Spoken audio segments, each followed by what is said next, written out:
अस्सलामुअलैकुम नाजरीन, आप देख रहे हैं समाज टीवी। मैं मीरब ताहिर खबर शामिल करेंगे लाहौर से, जहां से हमें रिपोर्ट कर रहे हैं मिर्ज़ा मोहम्मद ताहिर। महकमा मौसमियात के मुताबिक क्लाइमेट डाटा प्रोसेसिंग सेंटर ने रमज़ानुल मुबारक के चांद की पेशगोई करते हुए कहा है कि रमज़ानुल मुबारक का चांद 22 मार्च को नजर आने का कवी इम्कान है। महकमा मौसमियात ने बताया है कि रमज़ानुल मुबारक के चांद की पैदाइश 21 मार्च की शब 10:23 पर होगी, इसलिए 22 मार्च को मगरिब के वक्त ही चांद की उम्र 20 घंटे से ज़ायद होगी।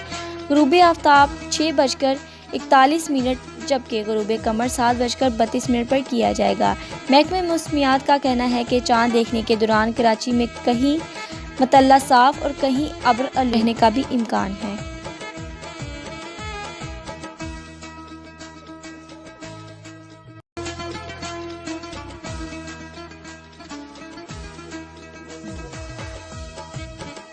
मज़ीद अपडेट्स के लिए हमारी वेबसाइट विजिट करें www.samajtv.com। For more updates subscribe my channel and push bell icon.